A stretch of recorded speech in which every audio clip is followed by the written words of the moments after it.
جو دیکھوں گا سرے محشر میری بخشش نہیں ہوتی۔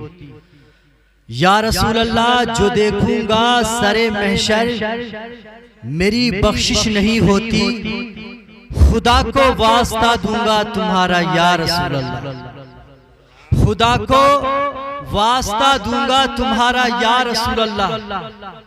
قال النبی صلی اللہ تعالی علیہ وسلم کل امتی یدخلون الجنہ الا من ابا۔ پیارے نبی صلی اللہ تعالی علیہ وسلم نے فرمایا میرا ہر امتی جنتی ہے، جو رسول اعظم صلی اللہ تعالی علیہ وسلم سے محبت کرے، جو بندہ رسول اعظم صلی اللہ تعالی علیہ وسلم کی محبت میں جان نثار کرے، جو اللہ کی بندی رسول اعظم صلی اللہ تعالی علیہ وسلم کی فرما برداری کرے۔ پیارے آقا فرماتے ہیں، اللہ تبارک و تعالی فرماتا ہے میرا فرما بردار جنتی ہے، تو میں کہوں گا جنت اسی کا انتظار کرے گی۔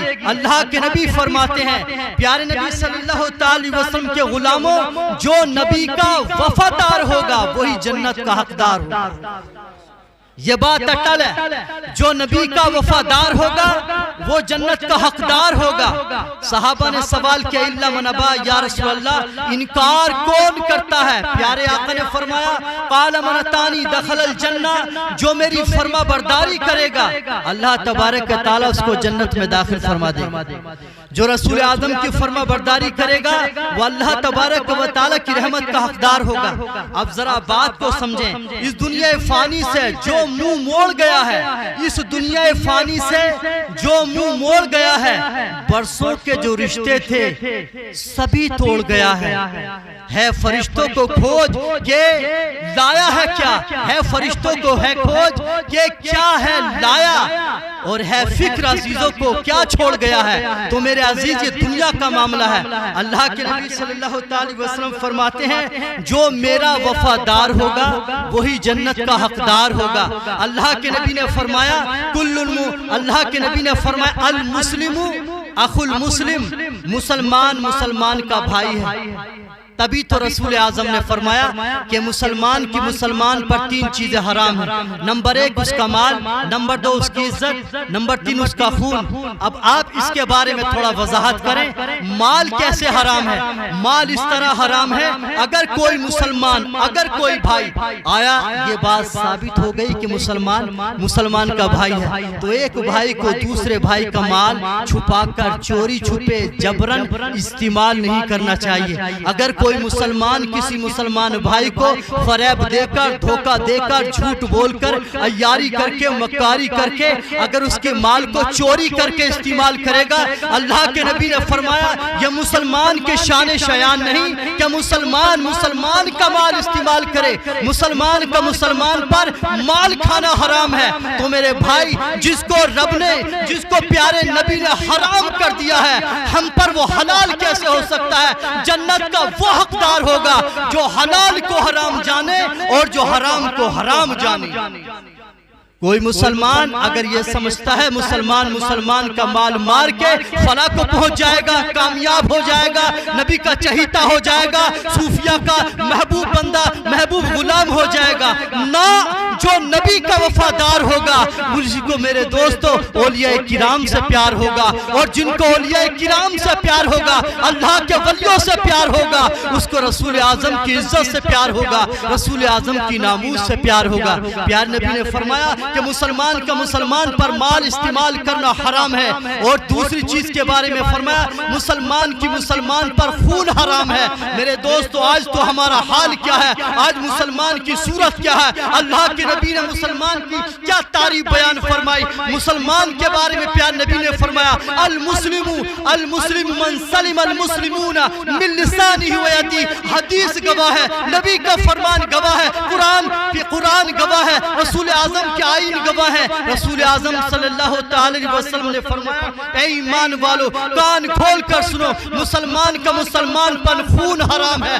آپ کہیں گے مولانا صاحب خون کیسے حرام ہے؟ کہا یہ حرام ہے تیرے ہاتھوں سے، تیرے ہتھیار سے کبھی کسی مسلمان کا خون نہ بہے، تیری زبان کی تلوار سے کسی مسلمان کا سینہ زخمی نہ ہو، تیری زبان کی تلوار سے تیرے مسلمان بھائی کا سینہ چھلنی نہ ہو۔ اس لیے اللہ کے نبی نے فرمایا مسلمان کی مسلمان پر، مسلمان کا مسلمان پر خون حرام ہے، لیکن آج مسلمان کا مسلمان پانی کی طرح خون بہاتا ہے، مسلمان کے خون کا پیاسا ہو گیا ہے، بھائی بھائی کے خون کا پیاسا ہو گیا ہے، پڑوسی کے خون کا پیاسا ہو گیا، پھر یہ سمجھتا ہے، اس کے گمان میں یہ ہے کہ میں اچھا مسلمان ہوں۔ میرے دوستو، یہ تو صحابہ کرام کو بھی معلوم نہیں تھا، ہمارے بعد ایسے مسلمان بھی آئیں گے جن کے اعمال تو برباد ہوں گے، جو اعمال تو نبی کو راضی کرنے والے، اللہ کو راضی کرنے والے نہ کریں گے، مگر وہ بیٹھے بٹھائے جنت کے حقدار بنے بیٹھے ہوں گے، ہاں جنت کے حقدار بن جائیں گے۔ صحابہ کرام کا معاملہ، قربانیوں کا معاملہ، صحابہ کرام کی قربانیاں، صحابہ کرام کی نبی سے محبتیں، میرے دوست یہ داستانیں بڑی طویل ہیں، لیکن ایک داستان، ایک حکایت اور ایک حدیث آپ کو میں انشاءاللہ ضرور بتاؤں گا۔ اللہ کے نبی صلی اللہ علیہ وسلم نے فرمایا کہ مسلمان کا مسلمان پر خون بہانا حرام ہے۔ اب ذرا سوچ لے، اگر حرام کو کوئی حلال بنا لے اور اس کا یہی طریقہ ہو تو کتنی مشکل کا سامنا ہوگا۔ تیسری چیز کے بارے میں فرمایا مسلمان کی مسلمان پہ عزت حرام ہے۔ اب ذرا سوچیں، ایک بھائی کی عزت، دوسرے بھائی کی عزت۔ میرے دوستو، جب ہم یہ سمجھتے ہیں میری عزت ایک عزت ہے، اللہ کے نبی صلی اللہ علیہ وسلم نے فرمایا کہ مسلمان کی مسلمان پہ عزت حرام ہے۔ میں اپنے مزہ کے لیے، اپنے نفع کے لیے، اپنے فائدے کے لیے اگر کسی کی عزت کو برباد کرتا ہوں، اگر کسی کی ہجو کرتا ہوں، اگر کسی کو کسی مجمع میں میں رسوا کرتا ہوں، تو میرے دوستو اللہ کے نبی نے کیا فرمایا؟ تم کسی مسلمان کو رسوا کر کے، کسی مسلمان کو غلط سلط بول کے، اس پر بہتان لگا کے خود عزت دار بننا چاہو تو اللہ تبارک و تعالیٰ تمہیں عزت عطا نہیں فرمائے گا، بلکہ تمہیں ذلت اور رسوائی کے، ذلت کے گڑھے کے اندر ڈال دے گا۔ ذرا سوچیں، اگر ہم یہ سمجھتے ہیں، ہمارا یہ گمان ہے میں عزت دار ہو جاؤں گا دوسری کی برائی کر کے یا کسی کو عزت کو برباد کر کے میں اچھا بن سکتا ہوں، اللہ کے نبی نے فرمایا نہ، تو بربادی کی طرف جا رہا ہے۔ نبی نے فرمایا تجھ پر تیرے بھائی کی عزت حرام ہے، تو اس کی عزت کو برباد کر کے، اس کو رسوا کر کے، اس کو ذلیل کر کے تو اگر نفع اٹھانا چاہتا ہے تو اللہ تبارک و تعالیٰ کو تیری کوئی پرواہ نہیں، اللہ کو تجھ سے کوئی پرواہ نہیں، اللہ کے نبی کو کوئی پیار نہیں۔ میرے دوستو، نبی ان سے پیار فرماتے ہیں جو نبی کی امت کو پیار کرتا ہے، جو نبی صلی اللہ علیہ وسلم کی امت سے پیار کرتا ہے۔ رسول اعظم نے فرمایا مسلمان پر مسلمان کی تین چیزیں حرام، اور فرمایا کہ المسلم من سلم المسلمون من لسانہ و یدہ۔ مسلمان کی شان بیان فرمائے، مسلمان وہ ہے جس کی زبان سے اور ہاتھ سے دوسرے مسلمان سلامت رہیں۔ اور کسی نبی کے غلام نے بڑے پیار کے ساتھ کہا یہ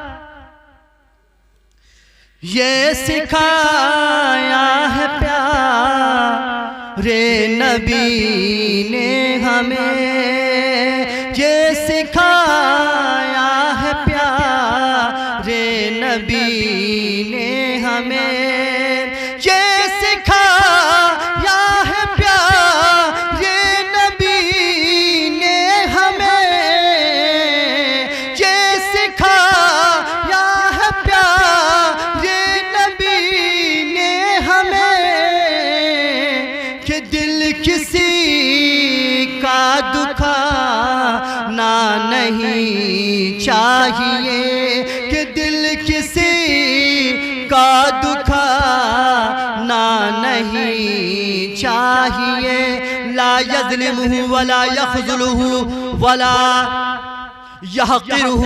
پیار نبی صلی اللہ علیہ وسلم نے فرمایا کہ تم بھائی بنو، وَكُونُوا عِبَادَ اللَّهِ إِخْوَانًا۔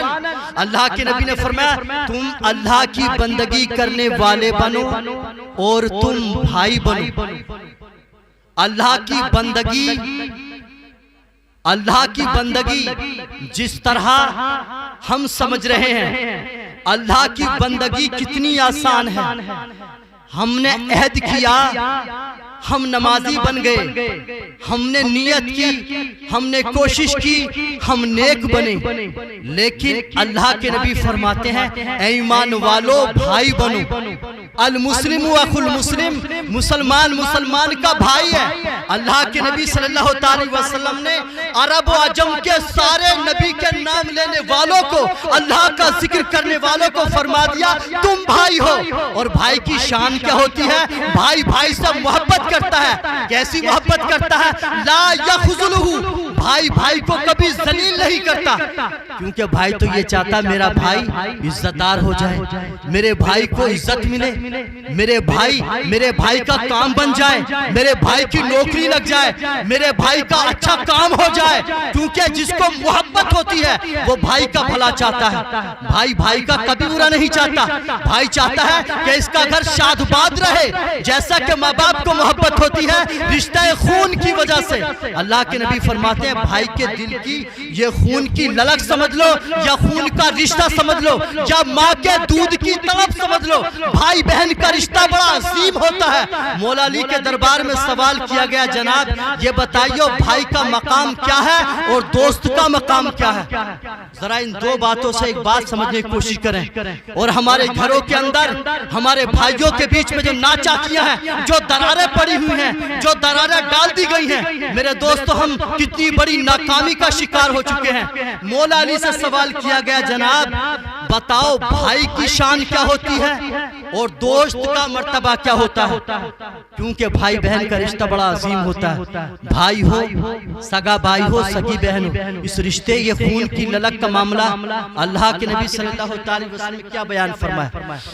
مولا علی سے پوچھا بھائی کی شان کیا ہے اور دوست کا مرتبہ کیا ہے؟ تو مولا علی نے فرمایا بھائی، فرمایا الاخو ذہب، بھائی سونا ہوتا ہے، والرفیق کالماس، اور دوست یعنی یار جو ہوتا ہے نا جس کو ہم بناتے ہیں پڑوس سے، یہ جہاں کبھی ہوتا ہے، فرمایا کہ دوست ہیرے کی طرح ہوتا ہے۔ تو لوگوں نے پوچھا اے اللہ کے ولی، اے مولا علی، سونے کی قیمت تو ہیرے سے بہت کم ہوتی ہے، ہیرا تو سمندروں میں یا برفیلے پہاڑوں میں نکلتا ہے، ہیرا تو کروڑوں کا بکتا ہے، اور سونا اس دور کے اندر 4-5 ہزار دینار روپے کلو، کیونکہ جو 4-5 ہزار روپے کا بکتا ہو اور جو کروڑوں روپے کا بکتا ہو تو ہیرے کی قیمت بہت زیادہ، سونے کی قیمت کم۔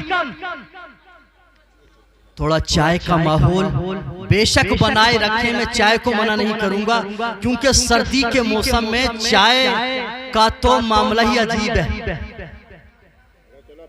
درود شریف پر اللہم صلی وسلم وبارک علی سیدنا مولانا محمد معدن الجود والکرم، صلاۃ و سلام علیک یا رسول اللہ۔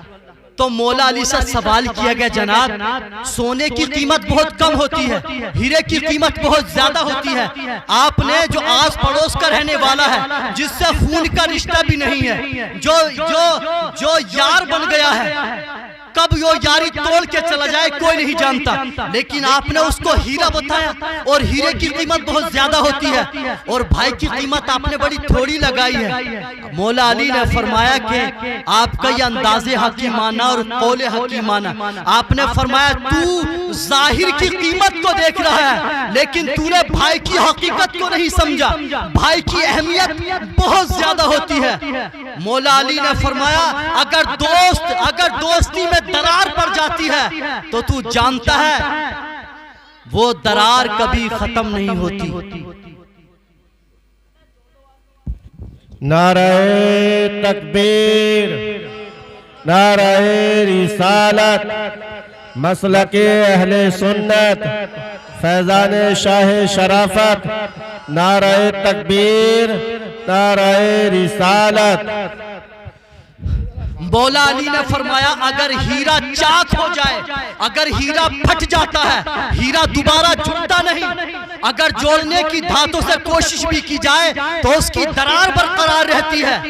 اس لیے فرمایا کہ دوستی کی مثال یہی ہے. اگر دوستی میں کوئی درار پڑ جاتی ہے، ایک بار ٹوٹ جاتی ہے، دوبارہ دوستی جوڑنا چاہو تو وہ درار کبھی بھرتی نہیں، درار کا نشان باقی رہتا ہے.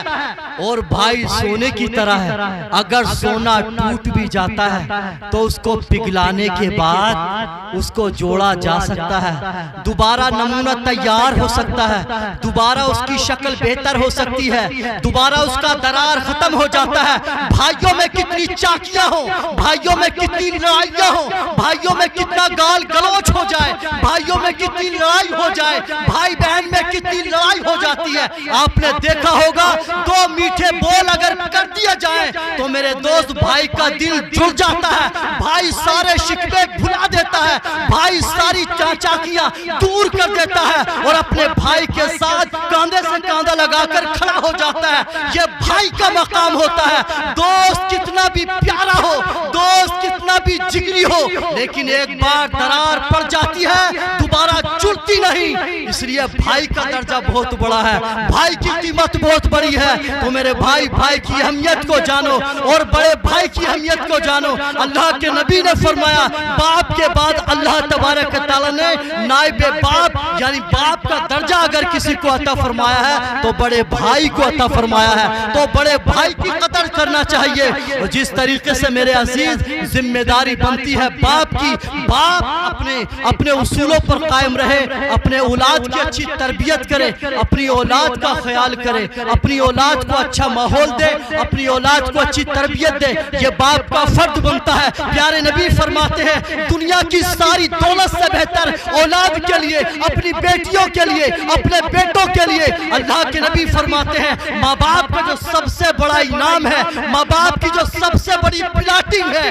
ماں باپ کی جو سب سے بڑی جاگیر ہے، اللہ کے نبی نے فرمایا اولاد کی اچھی تربیت ہے.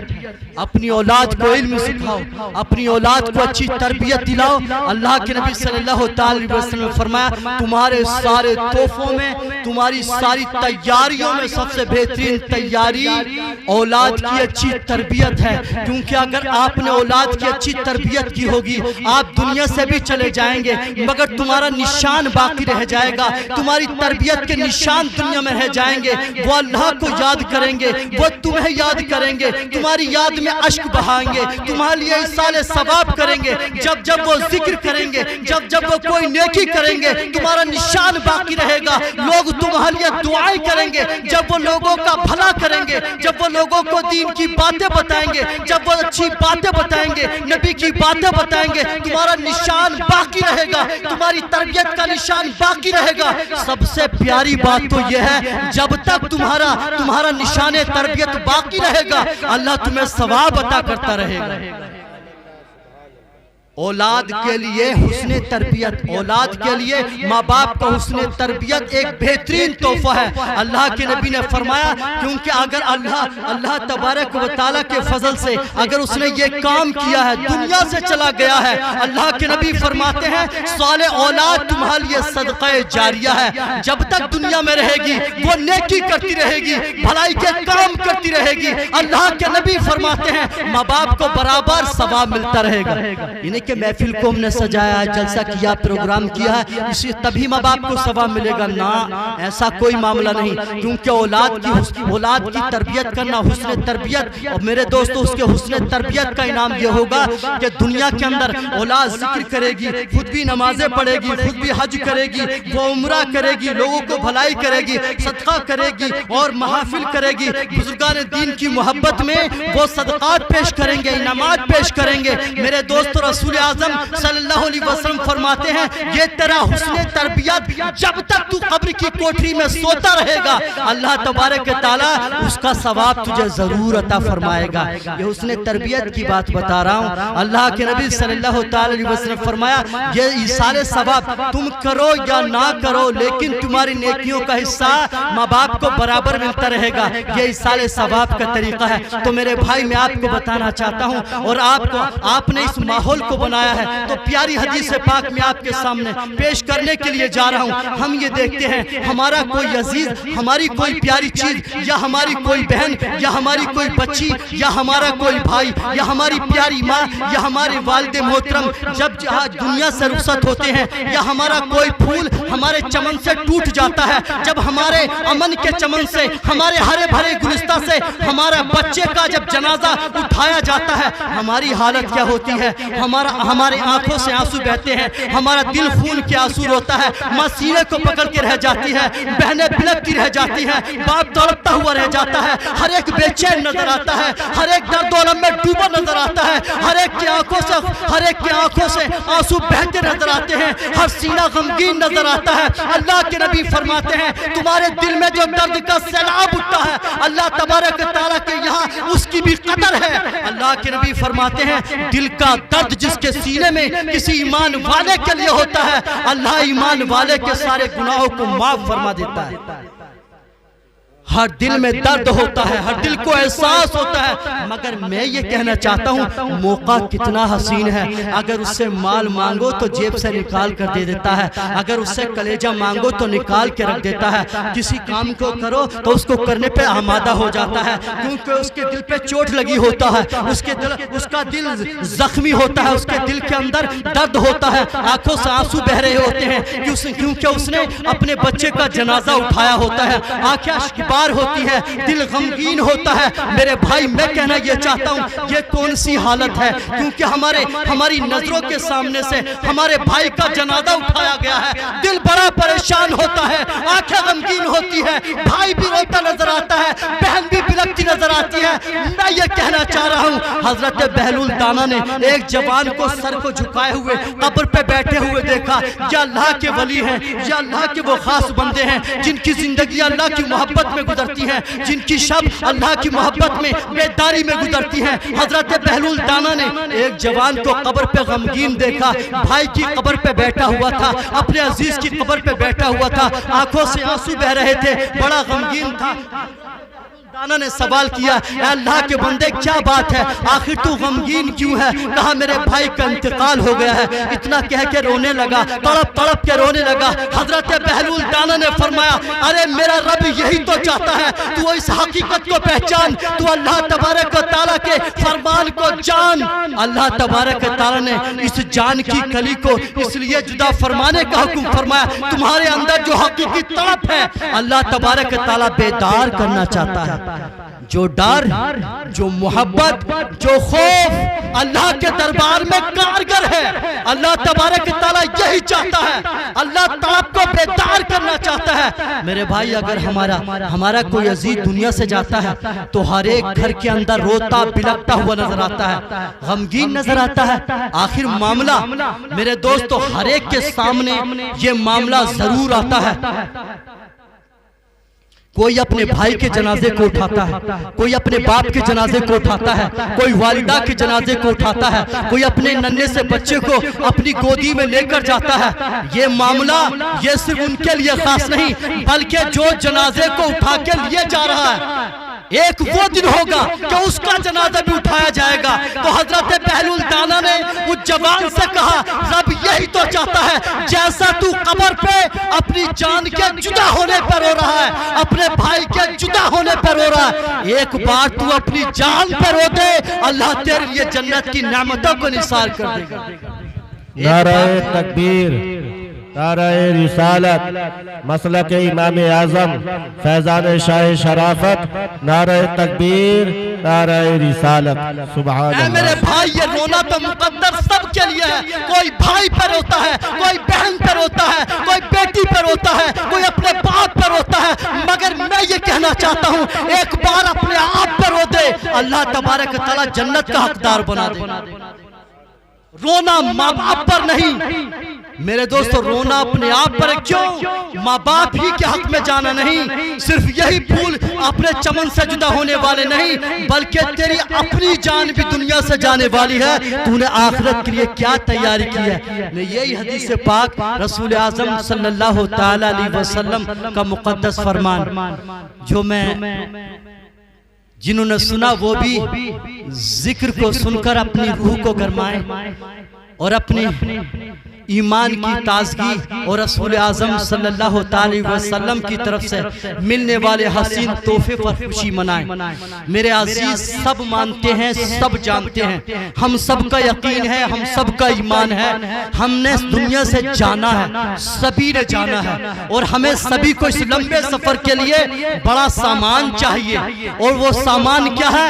جو رسول اعظم صلی اللہ علیہ وسلم نے زندگی کے لمحات گزارنے کے لیے، میرے دوستو، ہم نہیں جانتے ہم اس رات کو کمپلیٹ کریں گے نہ کریں گے، ہم نہیں جانتے کون سے لمحہ میں دنیا سے چلے جائیں، جانا بھی ضروری ہے، ہمارا جنازہ بھی اٹھایا جانا ضروری ہے، مگر ہم نہیں جانتے ہمارا جنازہ میرے دوستو کب اٹھنے والا ہے، ہمارا روح کا پنچھی جسم کے پنجرے سے کب اڑ جائے گا، ہم میں سے کوئی نہیں جانتا، لیکن میرے عزیز سب مانتے ہیں، سب نے مانا ہے کہ ہمیں دنیا سے ضرور جانا ہے، اور یہ بھی جانتے ہیں قبر کی کوٹھی میں تنہا جانا ہے، ہم یہ بھی مانتے ہیں اس قبر کی کوٹھی میں ہمدرد بیٹا، ہمدرد باپ، محبت کرنے والے بھائی، یہ محبت کرنے والی بہن، یہ محبت کرنے والی بیوی قبر کی کوٹھی میں اس کی محبت ساتھ چھوڑ جاتی ہے، ماں کی ممتا دم توڑ جاتی ہے، قبر کی کوٹھی کے اندر اگر کام آتا ہے تو میرے دوستو جو اعمال حسن،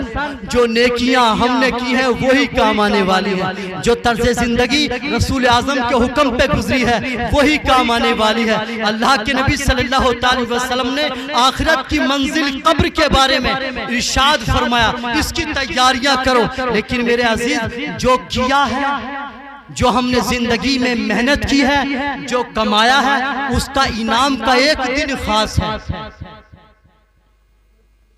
اس دن کے بعد مزے ہی مزے ہیں، جزا ہے یا سزا ہے۔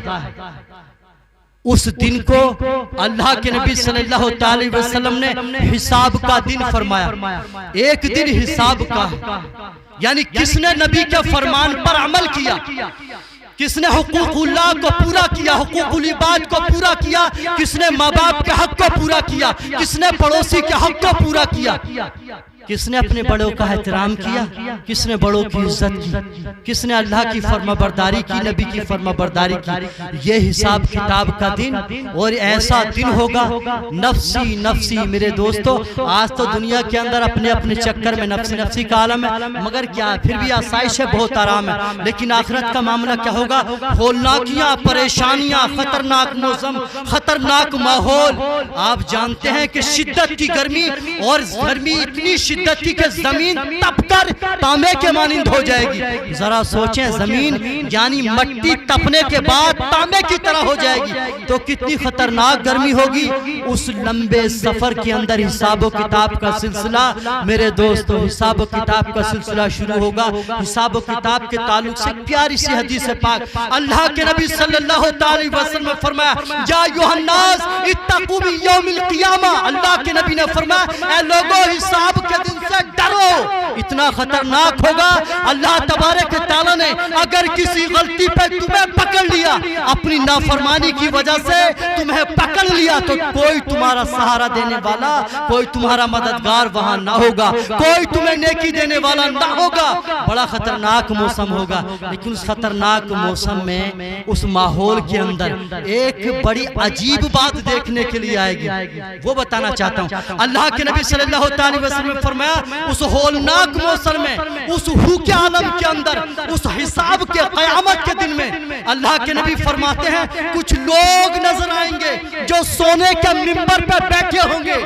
اللہ کے نبی نے فرمایا کچھ لوگ نظر آئیں گے جو سونے کے منبر پہ یعنی سونے کی چمکیلی کرسیوں پر بیٹھے ہوں گے، ان کے ہاتھوں میں کوزے، ان کے ہاتھوں میں زرین پیالے ہوں گے، ان کے چہرے چاند کی طرح چمکتے ہوں گے، ان کے دل بڑے پرسکون ہوں گے۔ اللہ کے نبی فرماتے ہیں ساری امت حساب و کتاب میں لگی ہوگی، اللہ تبارک تعالیٰ حساب و کتاب فرما رہا ہوگا، اور یہ منبروں پر بیٹھے ہوں گے۔ اللہ کے نبی صلی اللہ علیہ وسلم فرماتے ہیں اہل جنت سوال کریں گے کیا یہ انبیاء کی جماعت کے لوگ ہیں، کیا یہ فرشتے ہیں؟ کوئی جواب نہیں ملے گا۔ پھر وہ لوگ اہل جنت اندر سوال کریں گے ان نور کے ممبروں پر جو بیٹھے ہوئے ہیں، جو اتنے پرسکون ہیں، جن کے ہاتھوں میں زرین پیالے ہیں، کیا یہ انبیاء ہیں؟ کیا یہ فرشتے ہیں؟ تو میرے دوست، جواب دینے والا ان کو جواب دے گا، نہ یہ نبی ہیں نہ یہ فرشتے ہیں، بلکہ محمد الرسول اللہ صلی اللہ تعالی علیہ وسلم کے امتی ہیں۔ کہا کون امتی؟ یہ رسول اعظم کے امتی ہیں، رسول اعظم کے غلام ہیں، آپ کی امت کے لوگ ہیں۔ تو وہ لوگ یعنی ان لوگوں سے سوال کریں گے جو ممبر پہ بیٹھے ہوں گے، سرگوشیوں میں سوال ہوگا، کیا تم نبی کا غلام ہو؟ وہ جواب دیں گے ہاں ہم مدنی آقا کے غلام ہیں۔ اب ذرا یہ تو بتاؤ یہ مرتبہ تمہیں کیسے ملا؟ یا اللہ تبارک و تعالیٰ نے نور کے ممبروں پر تمہیں عزت عطا فرمائی ہے، تم دنیا کے اندر ایسا کیا کام کرتے تھے؟ وہ لوگ جواب دیں گے دنیا کے اندر ہم رہے، ایسا تو کوئی ہم نے بڑا کام نہیں کیا، مگر ہم دنیا کے اندر زندگی جس طرح گزارتے تھے ہم آپ کو بتاتے ہیں۔ ہم نماز پنجگانہ کے پابند تھے، ہم رسول اعظم صلی اللہ تعالی علیہ وسلم پر درود و سلام کی کثرت کرتے تھے، نماز پنجگانہ کے پابند تھے، درود و سلام پڑھتے تھے، اور ہماری دنیا کے اندر زندگی اس حال میں گزری، نہ گھر کے اندر ہڑیا برتن، نہ کھانے کا ٹھکانہ، بڑی پریشانی میں، تنگ دستی میں ہمارے وقت گزر رہے تھے، ہمیں کوئی دنیا میں پوچھنے والا نہیں تھا، مگر ہم اندھیری رات میں اللہ کا ذکر کرتے اور اللہ سے ایک دعا کیا کرتے تھے۔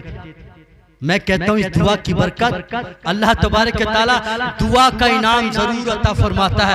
ان لوگوں نے کیا کہا؟ دیکھو نمازیں ہم بھی پڑھتے ہیں، روزے ہم بھی رکھتے ہیں، اور نیکیاں جہاں تک ہوتی ہیں کوشش کرتے ہیں، آپ بھی کرتے ہیں، لیکن انہوں نے خاص عمل بتایا کہ ہم رات کے آخری حصے میں اللہ تبارک و تعالیٰ سے اس بات کی دعا کیا کرتے تھے، اے میرے مولا ہم جہان کے اندر بے شک غریب ہیں، تنگ دست ہیں، پریشان حال ہیں، گھر میں کھانے کو ٹھکانہ نہیں ہے، ہمارا حال پراگندہ ہے، میرے مولا جو تنگ دستی تو نے ہمیں عطا فرمائی ہے ہمیں اس میں صبر کی توفیق عطا فرما۔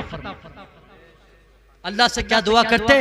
ہمیں حرام سے بچانا، ہمارے پیٹ کے اندر حرام کا لقمہ نہ جانے دینا، تو ہمیں توفیق دینا، ہم مصیبت میں صبر کرتے رہیں۔ یہ جو انعام اللہ نے ان کو عطا فرمایا کہ آج جب امت کا حساب ہو رہا تھا تو اللہ کے نبی نے فرمایا میرے وہ امتی جو فقیرانہ زندگی گزار کر گئے، اللہ کے فرما بردار بن کے گئے، میرے اچھے سچے غلام بن کر گئے، تو تمہاری آنکھیں دیکھ رہی ہیں وہ سونے کے ممبر پہ بیٹھے ہوئے ہیں۔ اس میں کسی لمبے چوڑے کسی گروپ کسی برادری کا ذکر نہیں ہے، اس میں کسی سلسلے کا کوئی معاملہ نہیں۔ میرے دوستوں وہ راستہ اختیار کرو، اس راستہ کو نبی کے سمجھو جو ہمارے صوفیہ نے فاقہ کی زندگی گزار کر ہمیں یہ بتایا، جو نبی کی محبت میں اپنی زندگی بسر کر کے اللہ کو راضی کرنا چاہتا ہے اور اللہ کے اس سرمدی نام کا حقدار بننا چاہتا ہے تو نبی کا سچا وفادار ہو جائے۔ اور ہم تبھی تو نبی نے فرمایا کہ حلال کو دیکھو، ماں باپ کا سب سے بڑا فرض کیا بنتا ہے؟ نمبر 1 اولاد کے لیے حسن تربیت، اچھا تربیت کا اہتمام کرے، اور دوسرا فرض ماں باپ کا یہ بنتا ہے کہ اپنی اولاد کے لیے بربادی کا راستہ اختیار نہ کرے۔ کیا مطلب؟ 2 چیزوں کا ذکر کیا جاتا ہے اولاد کی نمبر 1 ماں باپ اولاد کے لیے کبھی بد دعا نہ کرے۔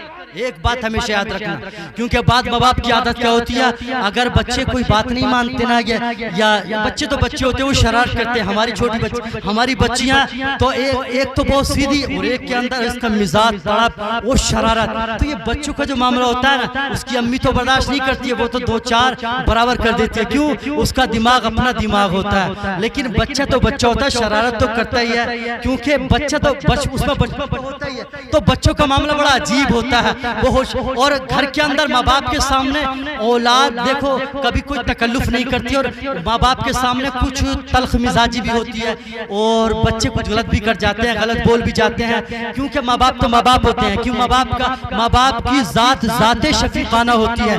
ان کو اولاد کو ماں باپ یا بچوں کو ایک سوچ یہ ہوتی ہے ہمارے ماں باپ ہیں, ہم سے محبت کرتے ہیں, ہمارے لیے سب کچھ کرتے ہیں, ہمارے لیے دکھ اٹھاتے ہیں, پریشانیاں اٹھاتے ہیں. ماں باپ کی جوڑی بڑی عظیم ہے, اس لیے اسلام کے اندر اس کو بڑی قدر کی نظر سے دیکھا گیا ہے اور قدر کرنا بھی چاہیے. تو ماں باپ کو بھی اپنی ذمہ داری یاد رکھنا چاہیے. اولاد اگر غلط کر جاتی ہے چاہے بچپن میں چاہے بڑے ہو کر, کبھی ان کے لیے بد دعا نہ کریں, کیونکہ تمہاری بد دعا ان کا بیڑا غرق کر دیتی ہے. تمہاری بد دعا ان کا بیڑا غرق کر دے گی. اور تمہارے لیے میرے عزیز اگر ان کا بیڑا غرق ہوگا تو سمجھ لو تم بھی پریشان ہوگے, کیونکہ ماں باپ کا وہ دل ہوتا ہے. اولاد چاہے کیسی بھی ہو مگر جب وہ پریشان ہوتی ہے, چاہے کتنا بھی دور چلی جائے, اگر اولاد پریشان ہوگی تو ماں باپ کا دل قدرتی بے چین رہتا ہے. ماں باپ خود پریشان ہوتے ہیں, بد دعا بھی خود کی, پریشانی بھی خود لائے, پریشانی خود مانگی, مگر پریشان بھی خود ہو رہے ہیں, کیونکہ اولاد کی پریشانی ماں باپ کی پریشانی بن جاتی ہے. تو اگر تم یہ چاہتے ہو تم چین سے رہو, آرام سے رہو اور تم ہمیشہ سکون سے رہو, تو ماں باپ اپنی اولاد کے لیے کبھی بد دعا نہ کریں, غلط نہ بولیں, غلط الفاظ نہ نکالیں, کیونکہ امام صاحب نے, قاری صاحب نے بتایا تھا ماں باپ کی دعا اولاد کے حق میں ایسے قبول ہوتی ہے جیسے انبیاء کی یعنی نبیوں کی دعائیں امت کے لیے قبول ہوتی ہیں. تو میرے بھائی یہ یاد رکھیں جیسے دعا قبول ہوتی ہے ویسے بد دعا بھی قبول ہوتی ہے. تو ماں باپ کو اپنی ذمہ داری کو یاد رکھنا چاہیے, اپنی اولاد کے لیے کبھی بد دعا نہ کریں. ہاں اگر ماں باپ اولاد سے پریشان ہیں اور چاہتے ہیں ان کا بھی بیڑا غرق ہو جائے اور اپنا بھی بیڑا غرق ہو جائے تو اولاد کے لیے بد دعا کرو. اگر اپنا بیڑا غرق کرنا چاہیں, اپنے گھر کو برباد کرنا چاہیں تو اپنی اولاد کے لیے بد دعا کر دو. تمہارا میرے دوستو کسی کا کچھ نہ بگڑے گا, اپنے ہرے بھرے چمن میں آگ لگ جائے گی, اپنا گھر برباد ہوتا ہے. تو اپنی زبان پہ کنٹرول کریں میرے بھائی, اپنی اولاد کے لیے ماں باپ کبھی بد دعا نہ کریں. یہ ماں باپ کی ذمہ داری بنتی ہے, یہ بہت بڑی ذمہ داری ہے. ماں باپ بد دعا کر جاتے ہیں. اور ایک چیز یہ بات بڑی طے ہے, کیونکہ اللہ تبارک تعالیٰ سب کا خالق اور مالک ہے. اللہ کا شکر جتنا بھی ادا کریں کم ہے, بہت کم ہے. ہم اگر رب کا شکریہ احسان ادا کرنا چاہیں نہیں کر سکتے, کیونکہ دنیا کے اندر معاملہ دیکھ لو, اگر ہمارا کام یا کاروبار بگڑا ہو یا ہمارا بچہ پریشان ہو یا ہم حوالات میں بند ہو, کوئی ہمیں چھڑا کر لے آتا ہے نا تو ہم بڑا احسان مانتے ہیں. اگر ہمارا کوئی کام بنا دیتا ہے یا ہمارا مصیبت میں کام اٹھا لیتا ہے یا ہماری مدد کر لیتا ہے تو ہم بڑا خوش ہو جاتے ہیں. کوئی بھی کارج, کوئی بھی پارٹی ہوتی ہے, کوئی بھی خوشی کا موقع ہوتا ہے, چاہے وہ شادی کا ہو چاہے بچے کی پیدائش کا ہو, تو یہ میرے دوستو یہ محبت کا تقاضا بنتا ہے کہ ہم اس کی دعوت کریں, چاہے وہ ہمارا پڑوسی ہو, چاہے وہ خاندانی ہو یا ہمارا برادر کا ہو یا غیر برادر ہو. ہمارا یہ محبت کا فریضہ بنتا ہے ہم اسے دعوت دیں, چاہے مسلمان ہو یا غیر مسلم ہو, ہم اس کو دعوت ضرور دیتے ہیں. جو ہمارا ساتھ دینے والا ہے, جو ہمارا ہمدرد ہے, جو ہمارے مشکل میں کام آیا ہے, کیونکہ اچھا ساتھی وہی ہوتا ہے جو مشکل گھڑیوں میں ساتھ عطا کرتا ہے, جو مشکل میں کام آتا ہے. تو ہمارا محبت کا فریضہ ہوتا ہے اور ہم مانتے بھی ہیں.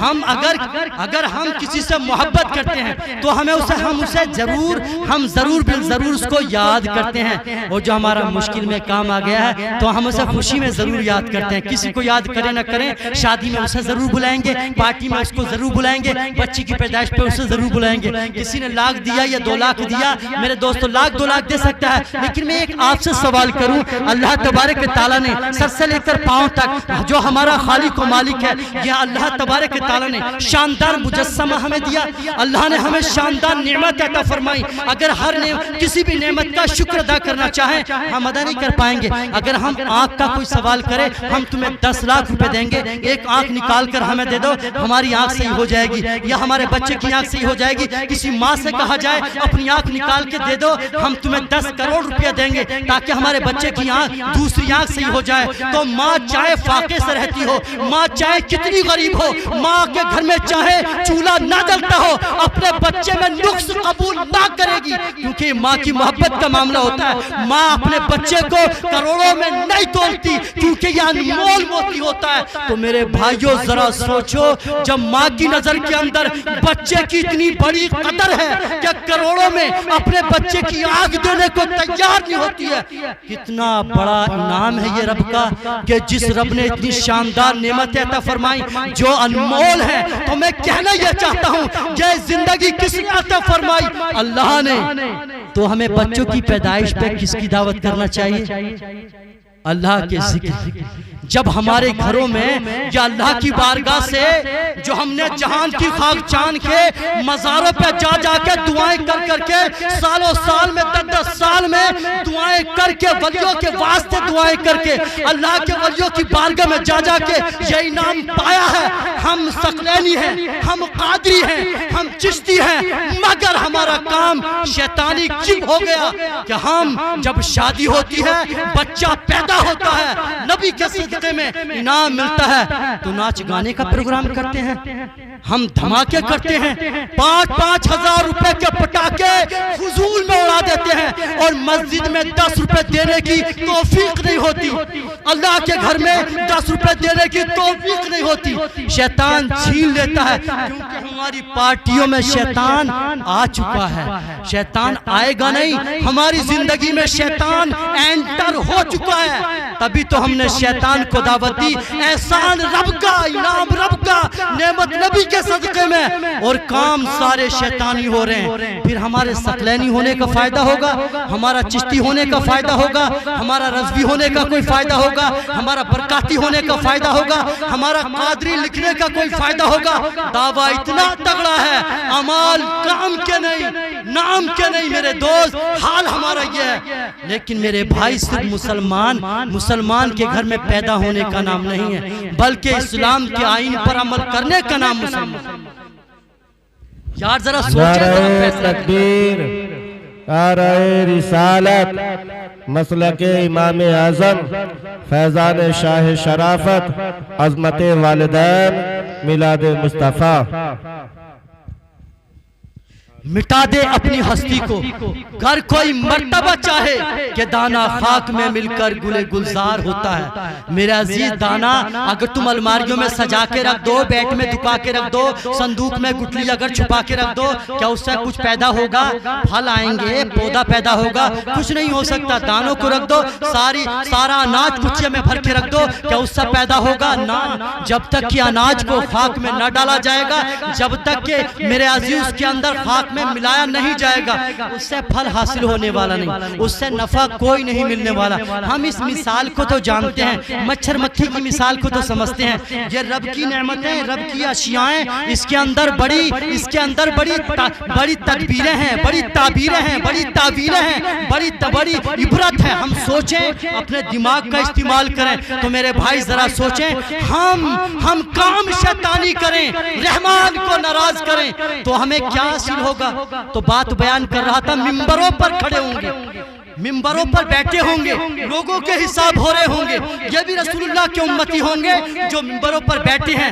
مگر یہ کون لوگ تھے جو دعائیں کرتے تھے؟ مولا ہم کو حرام سے بچانا، ہم بے شک غریب ہیں، مفلس ہیں، غریب ہونا کوئی جرم نہیں، گھر میں روٹی کا ٹھکانہ نہیں، کوئی برائی نہیں، کوئی گناہ نہیں، مگر کسی کا مال مار کے، کسی کا دل دکھا کے، کسی کا لقمہ چھین کے کھانا، یہ زندگی نہیں، یہ موت ہے۔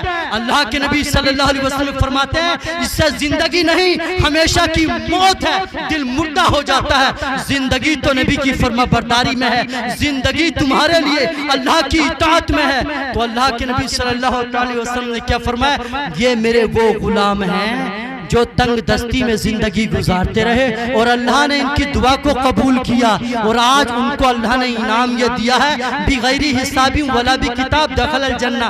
اللہ نے ان سے وعدہ کیا ہے، اللہ نے ایسے لوگوں سے وعدہ کیا ہے، بے حساب و کتاب ان کو جنت میں داخل کر دیا جائے گا جو نبی کے فرما بردار رہے۔ میرے دوستو، جماعت صحابہ ہے، جماعت صحابہ ہے، جماعت تابعین ہے، جماعت تابعین ہے، قیامت تک کے ایمان والوں میں جو ایسے مسلمان ہوں گے ان کو چن چن کر اللہ تبارک تعالیٰ ہم میں سے دنیا میں قیامت تک جتنے بھی ایسے نیک مسلمان ہوں گے جنہیں کوئی جانتا نہ ہوگا پہچانتا نہ ہوگا ان کی کوئی بات نہ کرتا ہوگا گھروں میں چولہا نہ جلتا ہوگا مگر بیچارے وہ نیک ہوں گے تو ان لوگوں سے ان شہرت یافتہ لوگوں سے جن کے گھروں میں دولت کا ٹھکانہ نہیں ہے جن کے پاس گاڑیوں کا ٹھکانہ نہیں ہے جن کے پاس عزت کا ٹھکانہ نہیں ہے جن کے پاس بہومت کا ٹھکانہ نہیں ہے جن کے پیچھے ہزاروں مرید گھوم رہے ہیں جن کے پیچھے ہزاروں چاہنے والے ہیں ہزاروں ان کا نعرہ لگانے والے ہیں ہزاروں ان کا حوصلہ بڑھانے والے ہیں کوئی فرق نہیں پڑتا کیونکہ کسی جماعت کو نبی نے خاص کیا تو ان لوگوں کو خاص کیا جنہوں نے اللہ کو راضی کر دیا جو رب کو ناراض کر کے گئے حدیث پاک اللہ کے نبی نے فرما دیا کوئی بچانے والا نہیں ہوگا کوئی چھڑانے والا نہیں ہوگا اِنَّ بَطْشَ رَبِّكَ لَشَدِيدٌ یقیناً تیرے رب کی بڑی سخت پکڑ ہے اور کسی میں اتنی پاور نہیں ہے کہ اللہ کی پکڑ سے آزاد کرا لے تو نبی کے فرما بردار ہو جاؤ نبی کے غلام بن جاؤ تو میں کہہ رہا تھا ہمارا عزیزو ہمارا معاملہ کیا ہے ہماری شادیاں ہوتی ہیں تو ناچ گانا ہمارے گھر بچے پیدا ہوتے ہیں تو ناچ گانا ہم بڑے خوش ہوتے ہیں دادی بڑی خوش ہوتی ہے گھر میں سبھی خوش ہوتے ہیں میرے دوستو زندگی مانگ کر تم نے موت کو خرید لیا ہے زندگی کا مطالبہ کیا تم نے موت کا انتخاب کیا ہمیشہ کی زندگی اللہ انہیں عطا فرمائے گا میرے دوستو یہ حدیث پاک رسول اعظم کی یہ حدیث پاک ہماری رہنمائی کر رہی ہے تو میرے عزیز میں کہہ رہا تھا دنیا کے اندر جن کو کوئی پوچھتا نہ تھا جن کی کوئی بات نہیں کرتا تھا یوٹیوب پہ جن کا نام نہیں تھا جن کا واز نہیں تھا جن کی بات نہیں تھی جو گمنامی کی زندگی گزار رہے تھے میں آپ کوئی بھی دنیا کا مسلمان ہے اگر گمنامی کی زندگی گزار کے چلا گیا تو میرے دوستو آخرت کا بادشاہ کون ہوگا یہ رسول اعظم نے ہمیں بتا دیا آخرت کا بادشاہ وہ ہوگا جو اللہ تبارک تعالیٰ کے تیار کردہ جنت کے ممبروں پہ بیٹھا ہوگا یار رسول اعظم نے بٹھا کے دکھا دیا پہلے بتا دیا یہ کریں گے تو جنت کے حسین زرین سنہری ممبروں پر بیٹھے ہوں گے مگر وہ کون لوگ ہوں گے جو رسول اعظم صلی اللہ علیہ وسلم کے فرما بردار رہے جو رسول اعظم صلی اللہ علیہ وسلم کے سچے غلام رہے تو ایمان والو یاد رکھو جو چیزیں نبی نے حرام فرما دی ان کو حلال کرنے والا یا ان حدوں کو توڑنے والا اس بری چیز پہ تیار رہے آخرت میں اس کا کوئی حصہ نہیں اگر دنیا کے اندر اپنی طبیعت کے مطابق ہم اپنی پارٹیاں کریں اپنی تقریبات کریں اپنی شادیاں کریں تو ہماری طبیعت آخرت کا جنازہ میرے دوستو آخرت کے لیے جنازہ تیار ہے کیونکہ رسول اعظم صلی اللہ علیہ وسلم کی محبت میں جو جنازہ نکل گیا وہی مقدر کا سکندر ہوگا جس کا جنازہ نبی کی محبت میں نکل گیا آپ دیکھتے ہیں دنیا سے اگر کوئی جاتا ہے تو کہ اگر کوئی جاتا ہے تو یا تو ایک انسان وہ ہوتا ہے جس کو کہتے ہیں یار ظہر کی نماز پڑھی تھی چلا گیا عصر کی نماز پڑھی تھی چلا گیا مغرب کی نماز پڑھی تھی چلا گیا یہی نام آتے ہیں عشاء کی نماز پڑھ کے آئے تھے اور چلے گئے فجر کی نماز پڑھنے جا رہے تھے اور چلے گئے فجر کی پڑھی چلے گئے تو یہ معاملے ہوتے ہیں فلاں کام کرے تو چلے گئے کتنا اچھا معاملہ ہے کتنا اچھا نام ہے اللہ کے نبی نے فرمایا جو ان تیاریوں میں جن اداؤں میں جو اس راہ کے اندر مر گیا وراہا الی المسجد ماتا شہیدہ اللہ کے نبی نے فرمایا جو نماز کے راستے پر نماز کی راہ پر اطاعت کے راستے پہ مر گیا یعنی ایک نماز پڑھ کے آیا دوسری کی تیاری ہے دوسری کی نیت ہے اللہ کے نبی نے فرمایا وہ شہادت کی موت مرا وہ شہادت کی موت کا معاملہ جانتے ہو کیا ہوتا ہے اللہ تبارک تعالیٰ اس کو بے حساب و کتاب جنت میں داخل فرمائے گا اس کی قبر کو جنت کا باغ بنا دے گا اور اس کی قبر کے اندر جنت کی کھڑکیاں کھول دے گا اس کے اندر جو اس کی قبر میں جنت کے اس کی قبر کے اندر جنتی لباس جنتی فرش پیش کیے جائیں گے یہ کس کے لیے ہے یہ ان کے لیے ہے جن کے لیے رسول اعظم صلی اللہ علیہ وسلم نے فرما دیا جو نماز کے راستے پر مطلب جس کی نیت یہ ہے اب میں نے ظہر پڑھ لی ہے مر گیا ارادہ تھا میں عصر اثر بھی پڑھوں گا۔ اللہ کے نبی نے فرمایا جو نماز کے راستے میں مر گیا اللہ اس کو شہادت کا مرتبہ عطا فرمائے گا، اور جس کو شہادت کا مرتبہ عطا فرمائے گا اس کو قبر کی کوئی ٹینشن نہ ہوگی، اس کو حشر کی کوئی ٹینشن نہیں ہوگی، کیونکہ اللہ تبارک و تعالیٰ اپنے اس بندے کو، اپنی اس بندی کو بے حساب و کتاب جنت میں داخل فرمانے کا وعدہ فرماتا ہے جو اچھی سوچ لے کر، اچھی نیت لے کر مر گیا۔ تو یہ نماز کی نیت کتنا بڑا انعام رکھتی ہے۔ ہم ایک نماز پڑھیں، دوسری نماز کی پابندی کا ارادہ رکھیں۔ اللہ تبارک و تعالیٰ فرماتا ہے منیبین الیہ واتقوہ واقیموا الصلاۃ ولا تکونوا من المشرکین، نماز کو مضبوطی سے تھام لو اور اس کو چھوڑ کر مشرک مت ہو جانا۔ میرے دوستو صحابہ کرام جو تکفیر کرتے تھے وہ صرف نماز پر کرتے تھے، اور آج ہم کیا، ہم ساری چیزوں پہ تکفیر کرتے ہیں مگر نماز پہ نہیں کرتے۔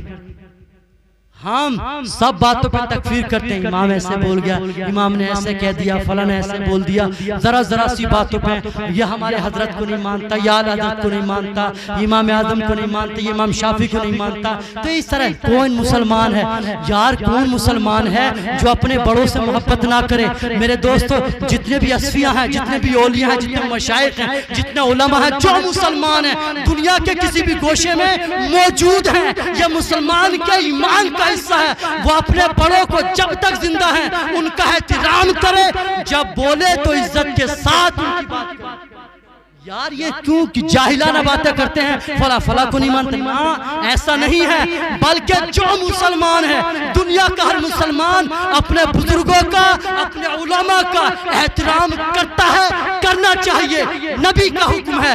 کیونکہ اللہ کے نبی نے فرمایا جو اپنے بڑوں کا، جو ایمان والوں کا، رب کو سجدہ کرنے والوں کا، سچے نبی کے غلاموں کا احترام نہیں کرتا اس کے ایمان کا کوئی بھی اتا پتہ نہیں۔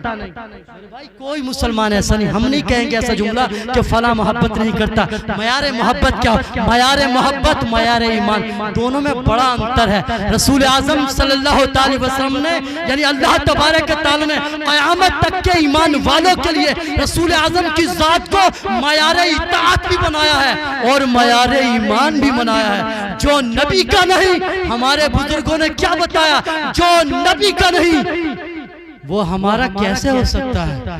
جو نبی کا سچا غلام ہے وہ جہان میں لوگوں کا امام ہے، کیونکہ جو مسلمان کی شان ہے، اس کی خو ہے، اس کی خوراک ہے، اس کی روزی ہے کہ مسلمان جب بھی ایمان والے، ایسا تو نہیں کہ جہان کے اندر ہم سب معصوم ہیں، ہماری کوئی اچھائی ہے، ہماری کوئی بھلائی ہے، اگر ہماری اچھائی ہے تو حق یہ بنتا ہے نیکی کا پرچار کرو، اگر کوئی بری عادت ہے، کوئی ہمارے اندر خامی ہے تو دوسرے مسلمان کا حق یہ بنتا ہے کہ ہماری نیکی کا پرچار کرے، برائی پہ پردہ ڈالے، کیونکہ اللہ تبارک و تعالیٰ برائی کو چھپانے کو پسند کرتا ہے اور نیکی کو بیان کرنے کا حکم دیتا ہے۔ تو اللہ کی ذات ستار العیوب ہے۔ تو میں کہہ رہا ہوں گناہوں کا پرچار کرنا، کسی کی غلطی کا پرچار کرنا، سر عام کسی کو رسوائی کی سوچ لے کر ہم پرچار کریں تو یہ اسلام کا طریقہ نہیں، بلکہ حدیث کیا بولتی ہے، لیس منا من لم یرحم صغیرنا ویعرف شرف کبیرنا۔ اللہ کے نبی صلی اللہ علیہ وسلم نے اپنے سے کمزور، چھوٹے، غریب ان پہ شفقت و نرمی کرنے کا حکم فرمایا اور بڑوں کا احترام کرنے کا حکم فرمایا۔ ہم اپنے بڑے چاہے مصنف ہیں، چاہے وہ محدث ہیں، چاہے محقق ہیں، کوئی بھی ہے، غیر معصوم ہے، معصوم کوئی نہیں، 100 کے 100% کوئی ایسا نہیں جس کے بارے میں آپ یہ فیصلہ دیں فلاں معصوم ہے، معصوم نہیں۔ میرے دوستو اگر کوئی معصوم نہیں، کس کو خامی ہمارے مزاج کے حساب سے، ہمارے سوچ کے حساب سے کوئی غلطی ہے تو پرچار کرنے کا حکم نہیں ہے، بلکہ ان کی نیکیوں کا پرچار کرنے کا حکم ہے۔ اچھے کام بیان کریں، مدارس کا کام بیان کریں، مساجد کا کریں، ان کے ذکر و اذکار، ان کے وظائف، ان کے وعظ، ان کی محنت کا ذکر کیا جائے، یعنی اچھائی کا، بھلائی کا پرچار کرو اور خطا سے پردہ پوشی کرو۔ یہ پیارے نبی صلی اللہ علیہ وسلم کا حکم ہے، اللہ تبارک تعالیٰ کی رضا کا عمل ہے۔ تو یہ جاہلانہ سوال عوام کے اندر انتشار ڈالنا، فلاں سے محبت محبت نہیں کرتا، فلاں کو نہیں مانتا. یار کیا چیز ہے یہ؟ وائرس جائے شیطانی خطرناک وائرس ہے. ہمیں ان چیزوں میں نہیں پڑنا ہے، ہمیں دیکھنا یہ ہے، ہمیں سوچنا یہ ہے ہماری ذمہ داری کیا ہے. ہمیں قوم کو باریکیوں میں نہ الجھاتے ہوئے وہ ذمہ داریاں جو ہر ایمان والے پر ہیں، جو ہر مسلمان کی بھلائی کی چیزیں ہیں، ان کو بیان کیا جائے، جن سے مسلمان عزت پائے، اچھے منبر پہ جائے، ترقی کرے، دنیا اور آخرت کی بھلائی پائے. ہمیں وہ چیز بیان کرنا چاہیے. تو وہ حدیث جو میں نے آپ کے سامنے رکھی، یہ حدیث پاک، اس میں ہم سب کا، ہمارے بھائیوں کا، ہماری بہنوں کا، سب کا بھلا ہے، سب کی آخرت کی اور بھلائی کی باتیں ہیں، سب کی کامیابی کی باتیں. یہ کامیابی کی چیز ہے. میری برائیوں کو دیوار پہ مارو، میری غلط بیانی کو دیوار پہ مار دو، میری بات اگر ایسی ہو جو انتشار ڈالے، فتنہ کرے، دیوار پہ مار دو. اور اگر میری کوئی بھلی بات ہے اس پہ عمل کرو. نبی بھلی بات یعنی نبی کی بات، اللہ اس کے رسول کی بات ہے تو اس پہ عمل کرو اور انجوائے کرو، مزے کرو، آج دنیا اور آخرت کے مزے لوٹو. اللہ تبارک تعالیٰ یہی چاہتا ہے میرے بندے میرے عذاب سے بچیں، محفوظ رہیں. تو میرے بھائیوں، اپنی تقریبات، اپنے پروگرام، اپنی شادیاں، اپنے بچوں کے معاملوں میں ہم تھوڑے سے نرم پہلو اختیار کریں. ہم جو اتنے گرما، ہمارا جو طبیعت اور جذبات کی جو گرمی ہے شیطان کے لیے، اس کو تھوڑا سا آپریشن کرائیں، اسے اپنے اندر سے دور کریں. اب آخرت کے لیے، اپنی بھلائی کے لیے سدھار پیدا کریں. کوئی کسی کے ساتھ جانے والا نہیں. کسی کی فرمائش، کسی کے جذبات، کسی کے شیطانی جذبات کی قدر کرو گے تو آخرت سے ہاتھ دھو بیٹھو گے. تو اگر تم اللہ کی ناشکری کرو تو میرے دوستوں مصیبتوں میں گرفتار ہو جاؤ گے. اور اگر میں ایک بات کہنے جا رہا تھا، پہلی بات میں نے کیا بتائی تھی؟ ماں باپ کا حق بنتا ہے کہ اولاد کی حق میں کبھی بد دعا نہ کرے. اور ماں باپ اگر اپنی اولاد کو برباد کرنا چاہتے ہیں تو ان کو بد دعا، ان کے لیے بد دعا کریں. اور ایک چیز اور ہے اولاد کے لیے، اگر اولاد کو برباد کرنا چاہتے ہیں تو ان کو حرام کھلائیں. اگر تم یہ چاہتے ہیں نا ہماری اولاد برباد رہے دنیا کے اندر بھی آخرت کے اندر بھی، تو ان کو حرام کھلاؤ. سب سے بڑی، اگر اولاد سے کوئی بدلہ لینا چاہتے ہو کہ اولاد شیطان میری بہت شیطانی کرتی ہے اور مجھے اس سے بدلہ لینا ہے اور ایسا بدلہ لینا ہے کہ اس کی دنیا بھی برباد ہو جائے، آخرت بھی برباد ہو جائے، تو اولاد کو حرام کھلاؤ. تو اولاد تمہاری دنیا میں بھی برباد رہے گی، آخرت میں بھی برباد رہے گی. یہ بڑا کڑوا سچ ہے. یہاں بھی برباد، آخرت میں بھی برباد. یہ بدلہ لینے کا شاندار طریقہ ہے. یعنی اولاد اگر ماں باپ اپنی اولاد سے ناراض ہیں اور وہ بدلہ لینا چاہتے ہیں تو شاندار طریقہ ان کو حرام کھلاؤ، اولاد برباد ہو جائے گی. تو میرے بھائیوں، ماں باپ کا یہ حق بنتا ہے، اگر وہ چاہتے ہیں اولاد فرما بردار بنے، اولاد میری نیک بنے، اولاد میرا بڑھاپے میں کہا نہ مانے، ہماری فرما بردار بنے، ہمارے پاؤں کو دبائے، ہمارے سر کو دبائے، ہماری اولاد ہمیں یاد کرے، دعا کرے، تو اولاد کو حلال کھلاؤ. چاہے تم کتنی بھی مشکل میں ہو، چاہے رکشہ چلاؤ، چاہے مزدوریاں کرو، چاہے جوتیاں گاٹھو، مگر حلال اپنی اولاد کو کھلاؤ. اللہ کے نبی فرماتے ہیں الکاسب حبیب اللہ، یہ محنت کرنے والا دنیا کے اندر اللہ کا حبیب ہوگا. اللہ کے نبی نے کیا فرمایا؟ میں اللہ تبارک تعالیٰ کا رسولوں میں حبیب ہوں اور میری امت میں اللہ کا حبیب وہ ہوگا جو اپنی اولاد کو محنت کر کے کھلائے گا. اللہ کا حبیب ہوگا، امت میں حبیب ہوگا. ذرا سوچیں اللہ کے نبی نے کتنا بڑا درجہ عطا فرمایا. قیامت میں اللہ عطا فرمائے گا. یہاں رسول اعظم بشارت دے رہے ہیں، خوشخبری اس ایمان والے کو دے رہے ہیں جو محنت کر کے اپنا پیٹ کاٹ کے اپنا لقمہ اپنے بچوں کو کھلاتا ہے، مگر حلال کا. مگر میرے دوستو، یہ حلال کا لقمہ آج غربت میں کھلا رہا، مفلسی میں کھلا رہا. ایک وہ دن ہوگا اللہ اس کی نعمتوں میں، اس کی روزیوں میں، اس کی اولاد میں اتنی ترقی دے گا، برکت دے گا، اور اس کو بھی یاد رکھیں گے، اس کو بھی ہمیشہ کا سکون عطا فرمائے گا. جو یہ چاہتے ہیں کہ ہماری اولاد ہمیں فائدہ پہنچائے، ہماری فرما بردار بنے، تو وہ اولاد کو حلال روزی کھلائیں. اور اگر یہ چاہتے ہیں کہ اب یہ شکایت ہی کیا، اولاد کہا نہیں مانتی، کھٹیا الٹی کر دیتی ہے، بڑا دل دکھاتی ہے، رات دن پریشان کرتی ہے، تو میرے بھائی کہیں تم بھی غلطی کر گئے ہو، کہیں تم بھی غلطی اپنے مالک کی نافرمانی کر گئے ہو. یہی وجہ ہے آج اولاد تمہیں خون کے آنسو رلا رہی ہے, تمہاری کھٹیاں الٹی کر رہی ہے, تمہارا کہاں نہیں مانتی ہے, تمہارے دل کو جلاتی ہے, اپنی جو رفیق حیات ہے بس اس کی سنتا ہے, ماں کی نہیں سنتا. ماں کو بھی شکایت ہے, باپ کو بھی شکایت ہے. تو میں یہ کہوں گا ضرور ذرا زندگی کے گوشے کو آپ سرچ کر کے دیکھیں, آپ بھی شاید کوئی غلطی کر چکے ہیں. اللہ تبارک تعالی ہمارے احساس کو بیدار کرے. ماں باپ دنیا کے اندر جہان میں جہاں بھی دیکھو, اور خاص کر ہمارے ہندوستان کے اندر یہ شکوہ بن گیا ہے کہ اولاد کہاں نہیں مانتی, اولاد بڑی نافرمان ہو گئی ہے, بیویوں کی بات مانتے ہیں ہماری بات نہیں مانتے.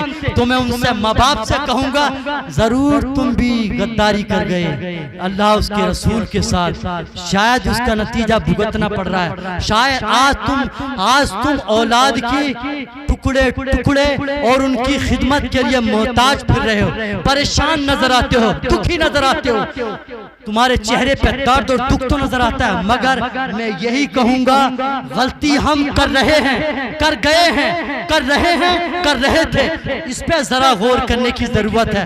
ہم رب کی نافرمانیاں نعمت ملنے پہ کر جاتے ہیں. دکھ میں تو امام صاحب کو تو یاد کر ہی لیتے ہیں, اللہ کو یاد کر ہی لیتے ہیں, امام صاحب سے پورا کام کرا ہی لیتے ہیں, قرآن بھی برابر پڑھوا لیتے ہیں, قرآن خوانی بھی کرا لیتے ہیں.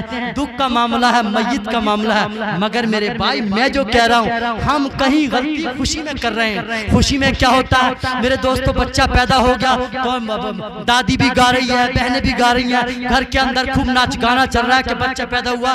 یار یہ ہم بار بار پوچھتے ہیں یار ادھر بڑی شادیاں ہوتی ہیں, کیا معاملہ بڑا پٹاخہ چھوٹتا ہے؟ بولے امام صاحب پٹاخہ نہیں چھوٹتا, بچے جو ہمارے اس محلے میں آئے دن جب بچے پیدا ہوتے ہیں نا تو پٹاخے چھوٹتے ہیں. یہ ہمارا کومن بڑا مشہور محلہ ہو گیا. یہ ہمارا جو محلہ ہے بڑا کومن ہے, بڑا مشہور ہے اس بات میں. ذرا سی کوئی خوشی ہوتی ہے, کوئی پروگرام ہوتا ہے تو پہلے پٹاخے چھوٹتے ہیں, گانا بجانا ہوتا ہے.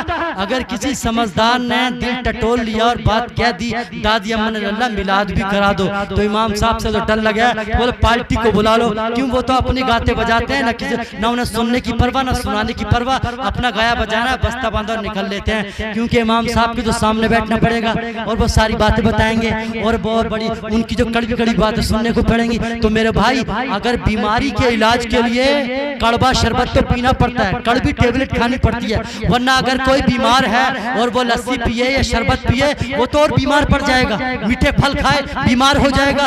لیکن کڑوا گھونٹ پینا پڑتا ہے بیماری سے بچنے کے لیے, صحت کو بنانے کے لیے ہمیں کڑوی دوائی کھانی پڑتی ہے. میرے دوست یہ نہ سوچیں یہ باتیں کڑوی ہیں, لیکن یہ کڑوی باتیں بڑا نفع دیں گی, بڑا فائدہ پہنچائیں گی, صحت بہترین ہوگی, دنیا اور آخرت کی صحت انشاءاللہ بہترین بنے گی. تو میں اپنے بھائیوں کو یہ میسیج دینا چاہتا ہوں, جب شادی کا پروگرام ہو یہ یاد رکھیں یہ جوانی رب نے عطا فرمائی ہے, یہ بیٹا بھی رب نے دیا ہے, یہ نعمت رب کی ہے. تو رب کا شکریہ ادا کریں, اللہ کو یاد کریں. میلاد کراؤ مت کراؤ, پروگرام کراؤ مت کراؤ, کوئی فرق نہیں پڑتا, قرآن خوانی مت کراؤ, کوئی فرق نہیں پڑتا. جا کے مسجد میں 2 رکعت نماز پڑھو, اللہ کی عبادت کرو, نماز پنجگانہ کی پابندی کرو. کوئی تمہارے پر بار نہیں ہے کہ امام صاحب کو نذرانہ دو یا امام صاحب کے لیے امام صاحب کا پروگرام کراؤ, میلاد کراؤ, یہ تم پہ ذمہ داری نہیں. امام صاحب پہلے کہہ چکے ہیں تمہاری پہلی ذمہ داری کیا ہے, رب کو نہ بھلاؤ, رب کے حکم کو نہ بھلاؤ. نبی نے فرما دیا آنکھ میری نماز میری آنکھوں کی ٹھنڈک ہے, بس نبی کی آنکھوں کو ٹھنڈا کرتے رہو. اللہ تمہارے لیے عذاب قبر کو تم سے دور فرما دے گا, تمہاری قبر کو جنت کا باغ بنا دے گا. میں کہنا چاہتا ہوں حلالی بنو اور نمازی ہو جاؤ, اللہ تبارک تعالیٰ تمہیں کوئی ٹینشن دے گا ہی نہیں, نہ قبر کی ٹینشن نہ حشر کی ٹینشن. اللہ اسی کو نو ٹینشن بنا دے گا جو نبی کے لیے ٹینشن لے کر مر جائے. خدا کی ذات پر تو چھوڑ دے ہر فیصلہ اپنا, ارے وہی ہوتا ہے جو اللہ کو منظور ہوتا ہے, وہی ہوتا ہے جو اللہ کو منظور ہوتا ہے. خدا کی ذات پر تو چھوڑ دے ہر فیصلہ اپنا. وما علینا البلاغ. السلام علیکم ورحمۃ اللہ وبرکاتہ. کافی ٹائم ہو چکا ہے ہمارے احباب اور سب, اور آئے دن یہ ذمہ داریاں تو چلتی رہتی ہیں انشاءاللہ. سن ہم تو گھر کے لوگ ہیں اور آپ سبھی سمجھتے ہیں, سبھی جانتے ہیں, وہ گھر کے اندر اتنا ٹائم کون لیتا ہے, لیکن پھر بھی اپنا گھر ہے اور ہم فرمائش بھی رہی، اس لیے میں نے تھوڑا سا ماحول کو سمجھتے ہوئے اپنے بھائیوں اپنی بہنوں کے سامنے جو بھی باتیں رسول اعظم صلی اللہ علیہ وسلم کی محبت میں اسلام کے آئین کی ہیں، اللہ تبارک تعالی ہم سب کا حاضر ہونا اپنی بارگاہ میں قبول فرمائے، ہمیں ایک اور نیک بنائے، ہماری دنیا اور آخرت دونوں کو بہترین بنائے، ہمارے دل اور دماغ اذہان و قلوب کو روشن فرمائے، اللہ تبارک تعالی ہم سب کو سلامتی والی زندگی عطا فرمائے، ایمانی موت نصیب فرمائے، وما علیہ بلا السلام۔